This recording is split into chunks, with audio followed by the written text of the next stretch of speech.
네, 계속해서 어제 나온 9.13 부동산 대책 관련 정치권 반응 전문가 모시고 자세히 살펴보겠습니다. 네, 김빈 전 민주당 디지털 대변인, 이종철 바른미래당 대변인, 소종섭 시사저널 전 편집국장 나오셨습니다. 네, 안녕하세요. 안녕하십니까? 반갑습니다.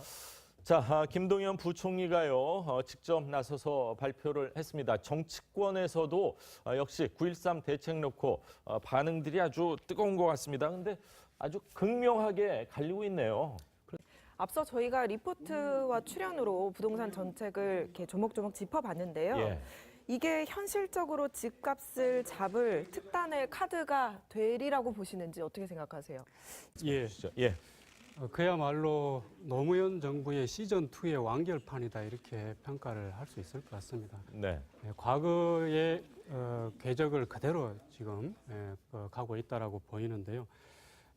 당장에 뭐 이렇게까지 소위 말해서 그 세금과 규제 일변도로 때려잡는데 이게 안 잡히면은 정말 문제가 있지 않겠습니까? 예. 뭐 일단은 효과를 기대해 볼 수 있겠지만은 장기적으로 봤을 때는 결국에 그 중산층과 서민들의 어려움을 가중시키는 그런 풍선 효과가 나올 것이다 이렇게 보이고, 어찌됐든 이런 식으로 주택 가격을 뭐 정말 하늘 높은 줄 모르게 올려놓고 결국 이런 식의 그 어떤 그 세금을 뭐 과하게 이렇게 매겨서 뭐 집값을 잡겠다 이제, 그리고 또 규제를 갖다가 뭐 총가동해가지고 이렇게 집값을 잡겠다라고 하는 이런 것 자체가 대단히 유감스럽고, 한 가지만 더 덧붙이면은 결국에 어떤 이번 정책도 양극화를 가져오는 그런 정책으로 보이거든요.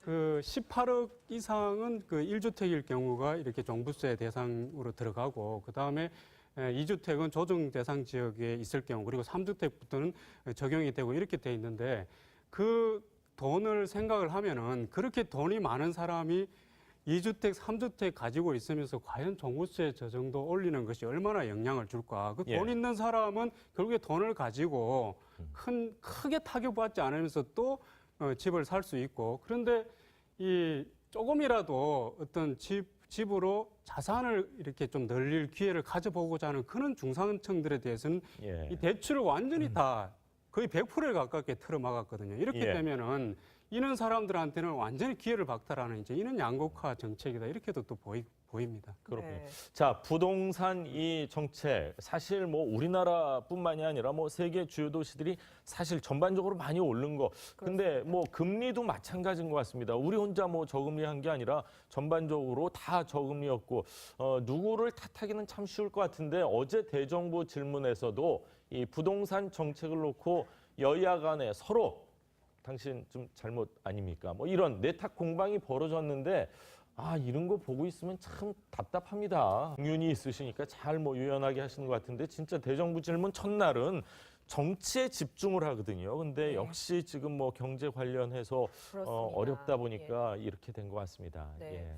여야가 이렇게 서로 책임을 미루면서 니 탓 내 탓을 했는데 대변인께서는 어떻게 보셨나요? 그렇군요.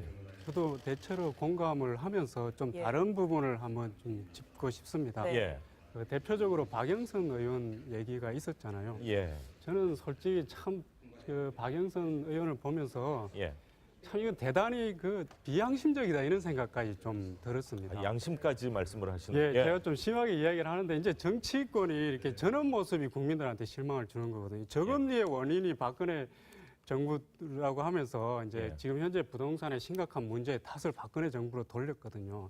근데 가만히 생각을 해보면은 이 박근혜 정부 때 그 저금리 기조가 왜 나왔냐라고 하는 거죠. 만약에 그렇게 자꾸 따지고 들어가면은 결국엔 노무현 정부 책임이에요. 그렇게 그 집값이 올라가면서 그 가계부채 부담이 커진 상태에서 이 이자를 만약에 조금이라도 안 낮췄으면 또 어떻게 됐을지를 생각해 봐야 되고, 그리고 이명박 정부 들어서 가지고 이 그 외부에서 온 그런 위기 속에서 세계 저금리가 다 이렇게 이제 낮아지는 상황에서 같이 따라갔을 거예요. 2006년, 7년도에 주택 그 가격이 최고점을 찍었습니다. 그리고 이명박 정부 들어서 가지고 쭉 빠지다가요.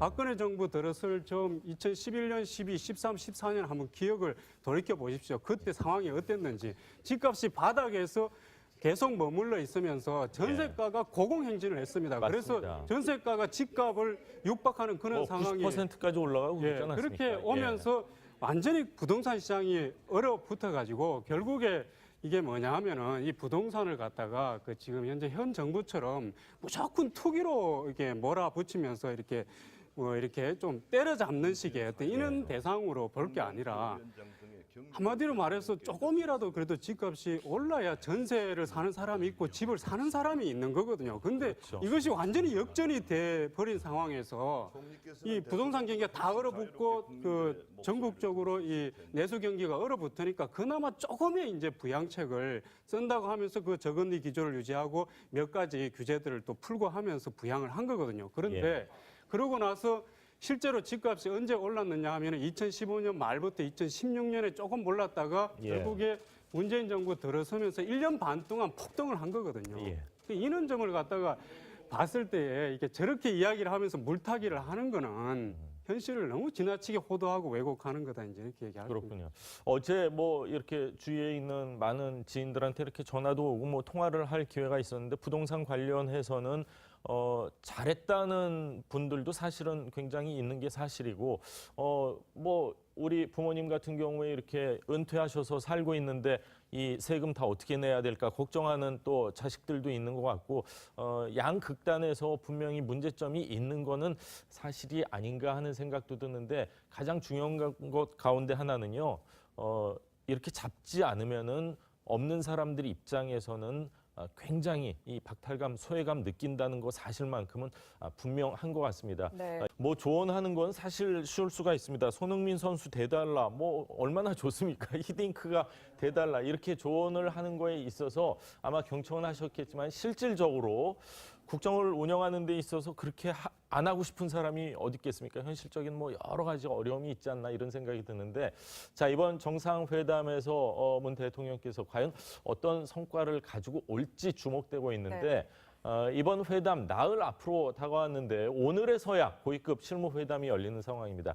이렇게 뭐 시간이 촉박하다 보면은 서울에서 열리는 게 아니라 평양에서 열리기 때문에 북한이 하자는 대로 좀 따라갈 수밖에 없고 아직까지 숙소가 어디인지조차도 정해지지 않았다고 하는데 뭐 깜깜이 방북이다 이런 표현 또 나올 만한 그런 지적 아닌가요? 네. 방금 한 10분 전쯤에 실무대표단이 판문점으로 출발을 했다는 소식이 들어와 있는데요.